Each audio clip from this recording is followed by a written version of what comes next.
This episode of Destructoid is brought to you by Netflix. A long time ago on a Destructoid show far, far away, Black Ops 2 zombies want your brains, Saints Row III is giving you superpowers, and we've got a special guest in to talk about the Elder Scrolls Online. All that is happening right now on Destructoid Live.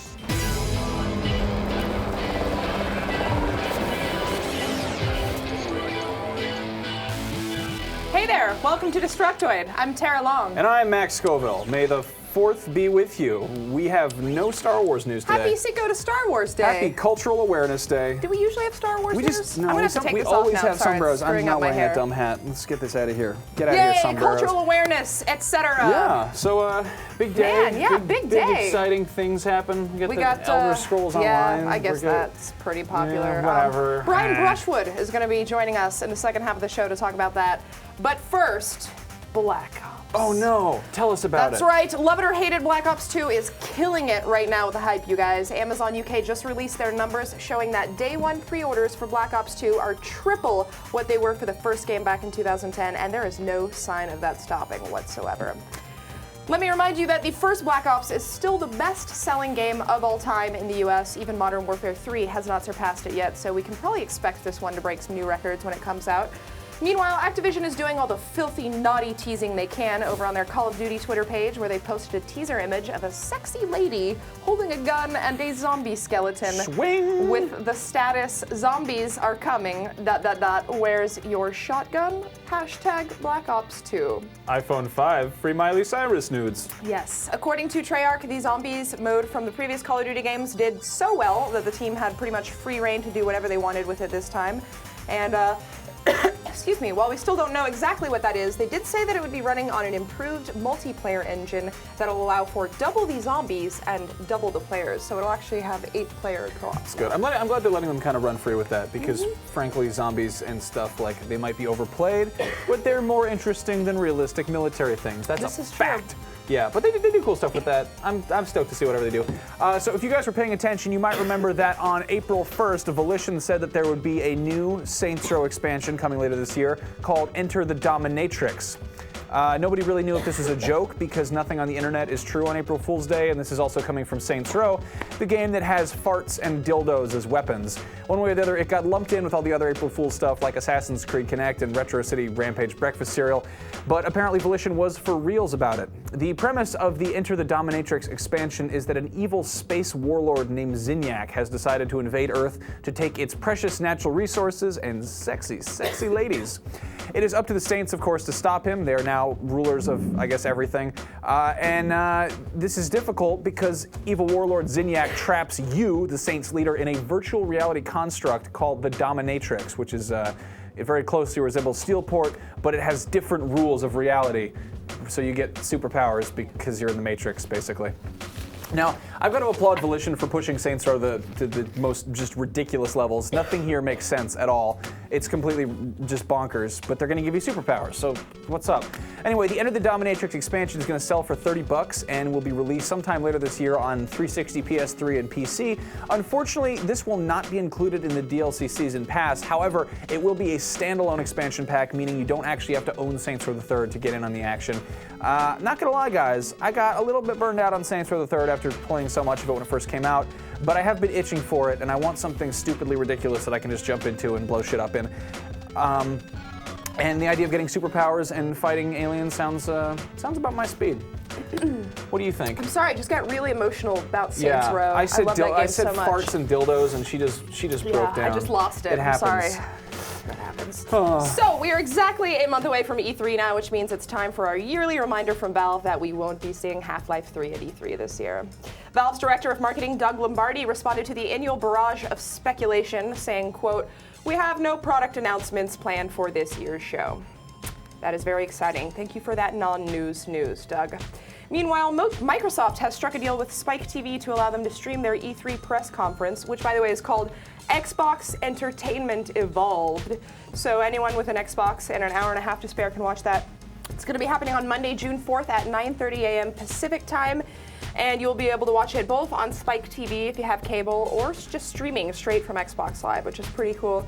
I know Microsoft has already refuted rumors of a new hardware reveal, but is there anything else that you guys are expecting to see from their press conference besides children's Kinect games? That's really all I remember from last year, except Halo 4. Yeah, I like the press conferences because everyone is looking in the same direction, and I just kill it on Twitter. I just say those stupidest things, and everyone's like, I love seeing people live tweet it. It's like, oh, somebody said something stupid. No, the best thing is when you don't know what's going on, like if you're not watching it and you're just trying to follow the tweets, because you could just throw out whatever there and it's just complete nonsense. Anyway, we're going to be there at that thing. We're probably going to be watching from a hotel room though, because those conference halls are waking up messy. early for that. So maybe it's just me, but it seems like we haven't had a lot of World War II games lately. There used to be like, shooters, just World War II shooters just everywhere a few years ago, and the market was just saturated. Now it's like a kind of a period that no one wants to touch really. The new thing is like active camo and drones and laser sights and stuff. Now, Relic Games, however, they are working on Company of Heroes 2, which is a follow-up to 2006 massively successful real-time strategy, and it's going to involve killing Nazis, so that's great. This got revealed on the cover of PC Gamer, surprise everybody, and the focus this time around is going to be the Eastern Front in 1941. According to the PC Gamer article, which there are photos of that someone took with their camera phone apparently, we're reporting on that in a video, go figure, this takes, the 13 of the 15 bloodiest battles took place on the Eastern Front. So to put things in perspective, the famous Normandy beach landing that kicked off Saving Private Ryan and Medal of Honor Allied Assault and the first Company of Heroes, that was the 23rd bloodiest battle, and I'm really not sure whose job it is to compile a top 15 list of violent World War II battles. Yeah, so I'm not going to argue with it. I'll take their word for it. Now, obviously, having a game set on the Russian end of things is going to change the landscape a bit, and this one looks like it's going to be a winter wonderland full of tanks and explosions.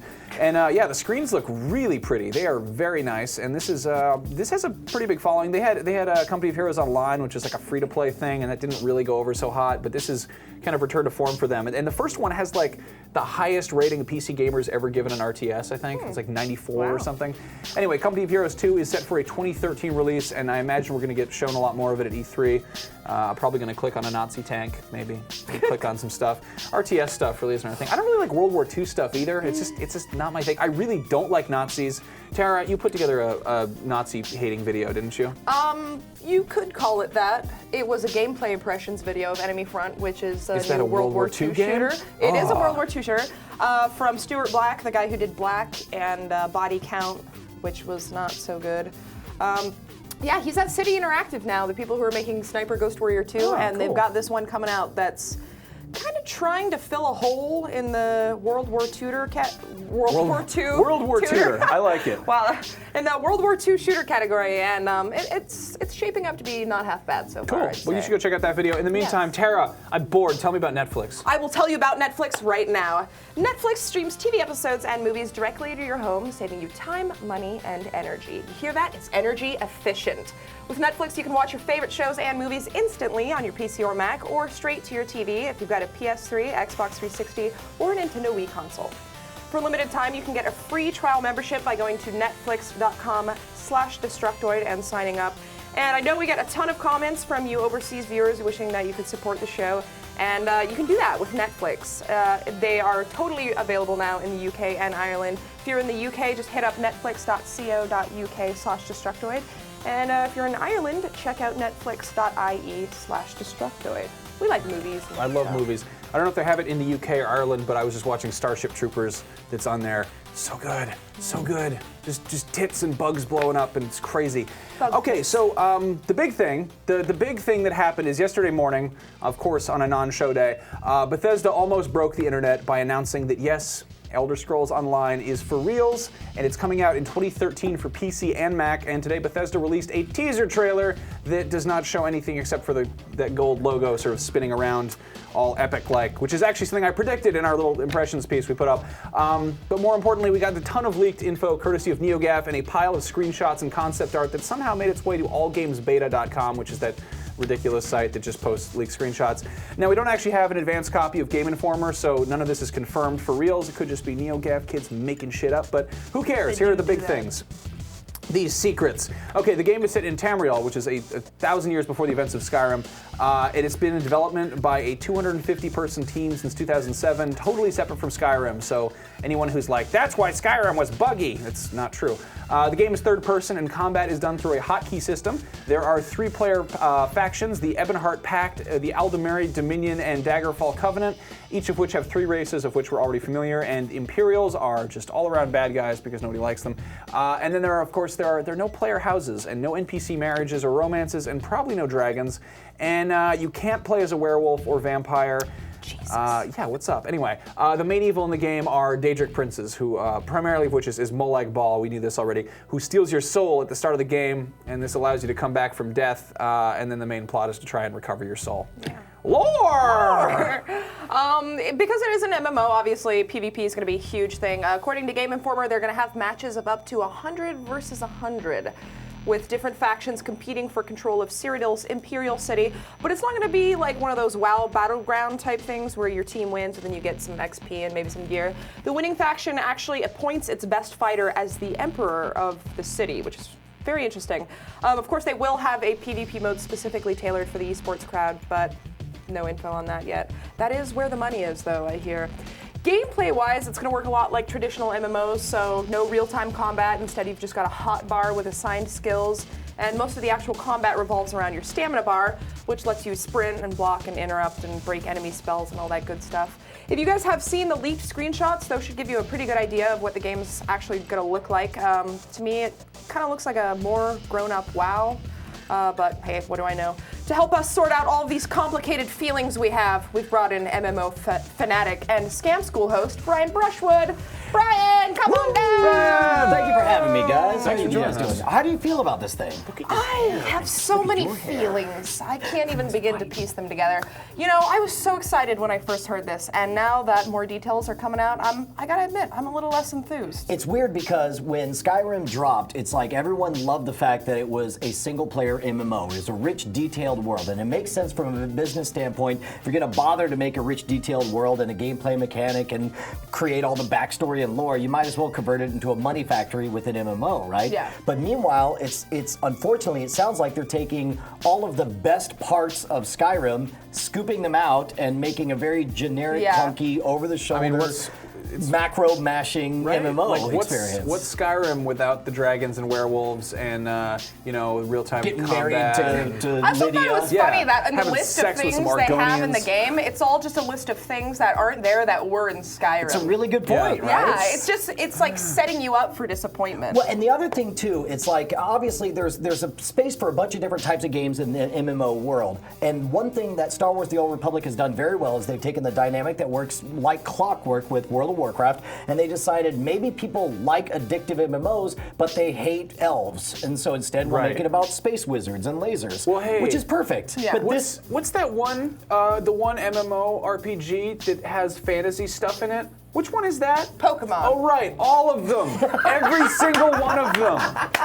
It's just like we already have that, you know? It's all basically just repackaged and put out in a different And universe. that's the other thing too is Star Wars: The Old Republic took the 1,000 years back leap to get away from the prequels and everything everyone hates about the Star Wars universe right now. Whereas this is taking a 1,000-year leap backwards. Why? Because we hated Skyrim. We all loved Skyrim. That's what I get the feeling it was because they couldn't put a lot of those features that people loved about Skyrim into the game just for technical reasons, and so they set it in a previous time just to justify that. And That's my theory. keep in mind also, if this is developed by another team and they started in 2007, there was no way for them to know what they were going to do with Skyrim. There was no way for them to know how successful Skyrim would be. But think about it, like my favorite part about Skyrim is that it's a world where everything makes sense. You got right hand, left hand, right click, left click. It's all simple. Everything that seems like you should be able to do in the world, you could do. You could steal bread and all that stuff, and you're not going to be able to have that in an MMO. It's going to be rigid on these quest arcs. Do you think they took that out just for technical reasons, or do you... I think part of it is there were innovations that went into Skyrim that nobody knew would be so incredibly popular in advance. And if they had known, then they certainly would have involved it in there. I think also the landscape was different 4 years ago on MMOs, 4.5, 5 years ago back then. So I think they made some decisions back then that this is the end result from. Because think about it, they started this, if it's true that they started in 2007, they started this at the height of the popularity of Oblivion. Yeah. And how different was the world back then and what we expected, you know? Yeah. Well, what do you think? Where's this going to land next to WoW? I mean, WoW's already a thing. Do you see this exactly. replacing it? Here's the thing: is that Star Wars: The Old Republic is doing some stuff that's very, very smart. They are zigging where Zao zags. Well, WoW zags. They're trying to be aesthetically different while preserving the same gameplay mechanic, and they are aggressively trying to woo the WoW fan base, where they're saying, "You guys love WoW. It's 5 years old now, however many old you've been playing it. It's 8 years old It's now, a billion can you years believe old, that? older Yeah. than the planet Earth. Yeah. And so now you know, please move into our new clubhouse. I don't know how they can do that with the Elder Scrolls, especially with the release schedule, where it's this Star Wars came out at a good time to woo away the audience from WoW, but I don't see that happening with Elder Scrolls. It is such a tricky thing with games like this that have such a long development cycle, you know, predicting how people are going to react to it at the beginning of its development stages and at the end is totally different. And I'm sure like they started developing this when, you know, Skyrim was a twinkle in someone's eye, and they probably didn't know that it was going to be such a huge thing. Right. And now people have all these expectations of the tech that they want in their games now from Bethesda. And Yeah. I don't. The fact is, it's a fantasy MMO. From what we can see so far, it's a fantasy MMO with the Elder Scrolls name slapped on it. Yeah. And obviously, people are working on it who are from Bethesda, but it's like they're not reinventing the MMO. They're making an MMO that says Elder Scrolls. They took out a bunch of the stuff we love about Elder Scrolls. I mean, think about it this way. You know, you get a Star Wars lunchbox. That's just a regular lunchbox that somebody wrote Star Wars on. That's right. You know? Nothing wrong with that. I mean, I like it's Star cool. Wars I like games. Star Wars too. I mean, it's just like, but it's like, what's this doing? That we already have a million fantasy RPGs or MMOs, and it's like, I mean, it could be really good. It could just be a fart in a windstorm, you know? Like. So here's it's surprising to me how much of kind of a backlash I'm hearing from just about everyone who's heard about this information, that they're not 100% sold on this idea. They have a million things that they're worried about. It's like, I don't want it to be Skyrim without the awesome aspects and with trolls, you know, and by which I mean MMO trolls. Yeah. But my question is, what if this had been a co-op game? Would we all just be super excited if it was Skyrim that you could play with a friend? Why is it that it's worse that you are involving all of your friends instead of just one? You know why it's worse? Because someone could be the Emperor of Temeria, and their username could be like BongHunter420, like Bonerface 8000. yeah, exactly. Yeah. Like Blood 69. Ninja. I fail to see 69, why that's yeah. a problem. That sounds I don't awesome. know. That's- Second question, and here's the thing. There's a lot of things about this that concern me. The fact that they're pulling back from all the things that are the most Skyrim, but one of the things that makes it all okay in my mind is the possibility that this is all just a test bed, so that now that Bethesda has the rights to make a Fallout MMO, then maybe this is just their first try and it could be a Fallout MMO. Do you really think they had the presence of mind No, to do I that would 5 like years to. ago? That sounds like I a would thing like that I to said right imagine. after I saw Star Wishful Wars thinking. Episode 1. Okay, Yeah. all right. Yeah, hold on to that dream. wishful thinking. Do you guys have any questions? Any questions Brian for or Brian? us? Do we have a or live anyone? chat? Yeah, have we got a live chat. We got a few questions actually. I bet Brian's pillow is full of holes, says Arcane9. That is true. Actually, this is an astonishingly. You and I really should have like hair tips off. with Max Yeah, and get Brian. Alex Albrecht in there. We could break. We should actually. the hair- If the you hair and I show. had sex and had a baby, Hair it would be Alex wars. Albrecht. Magic Wow. hair. We shouldn't have Wow. sex though. That'd be weird. Our How hair else are we it would gonna mess make up it our Alex hair. You Albrecht should though? do it. There's no way. What do you use? What's your hair product? I put some like pomade, and then I look like a giant toothbrush, and then I use a little bit of beeswax to make the discreet okay, spikes. that's excessive. It's not excessive. That's excessive. Feel it. I don't. I want to feel it. I just Oh, have goggles dear. on for that. Flintmech says something. Guild Wars 2 and Terra are trying to change MMOs instead of copying WoW. Why are we talking about SWTOR and the Elder Scrolls? I'll tell you what, I think there's something in us about the random reinforcement of random drops and about a repeating process that is just so highly addictive that World of Warcraft was the first one to break it out and make it, you know, $1 billion franchise or whatever. And it just makes sense. If you have investors who are saying you're going to create an MMO, they're like, is it going to be like World of Warcraft? You're like, That's the Yes. problem. They're They making a have product perfected for the formula. investors. yes, Yeah. exactly. But it's That's also what- got such a devoted fan base, you know? More so than any other MMO, I'm sure. Yeah. But yeah, like Fallout MMO, I'm sure something that I want we to see would all Fallout 4. love That's just to what I see. want to see. Just Fallout 4. Are you okay? Let me ask you guys this. You guys, I'm sure, talked about the Kickstarter for Wasteland 2, right? Mm-hmm. Where are you at on that? Are you excited or no? I never played the original, but I liked the idea of the sequel. I'm wary of everything. He was making games in like 1988. You know, like it's like those are old. It's like I'll wait and see. You know, Old guy, old ideas, old style. It's a young industry. It's like constant stuff. If it comes out and it's an isometric just clicker thing, there's a lot of old dudes who are going to be stoked about it. I'm one of those old dudes. I know, I'll I can have you know. tell. I'm just saying. Nothing wrong with gentlemen. that. No, seriously. People are stoked about Diablo, obviously. That's a clicker. That's a clicker right there. No, that's totally different. It's a new Diablo clicker. is clicker for fast clicking. Like Wasteland and the original Fallouts, the tactical combat, the fact that you would spend like 10 seconds like, shoot, do I try to snipe his left nut or do I just try to punch him in the chest? And it's like you agonize over it and you take a risk and then see, all right. See, but I also It's a clicker. I also can't envision Fallout working in an MMO format because how would VATS work? Yeah, Because you kind of run into the same issues. VATS is a new thing for 3 though. I know, but I want VATS in all future Fallout games. I love it. But VATS was a nod to the tactical nature of the original Fallout 1, Fallout 2, and Fallout Brotherhood of Steel. And so I think you're right. I think you would have to get rid of VATS. You'd have to have some kind of consensual VATS.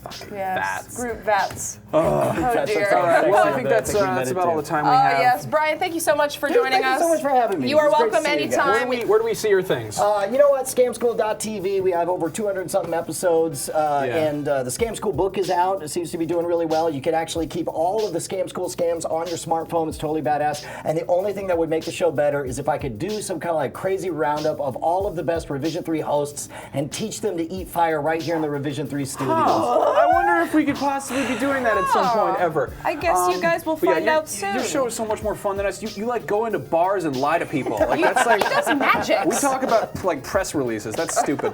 You guys play games? That's rad. On our Come show, on. we just look at screenshots from some website. Anyway, you can follow Brian on Twitter. He is Schwood. There's no C in Schwood. Schwood. You can follow us on Twitter. I'm Max Scoville, and Tara is Tara Longest, and together we formed the Voltron of the Detoid Show, which is just Detoid Show, and there's a robot with brownies. Brian, thank you again. Everybody, have a good weekend. Enjoy Stay your safe. Cinco de Mayo or Kentucky Derby or Def Jam Rap Star or whatever you do on the weekends. I don't know. All of them in All one at once. day. Oh yes, we're gonna be doing that. Can I just plug how awesome Max's Twitter feed is? Because it's like they're so random. I feel like I always tuned in the middle of an argument that he's having with the other half of his brain or something. Max and I have a Twitter competition. I'm winning. You guys have a good weekend. We'll see you later.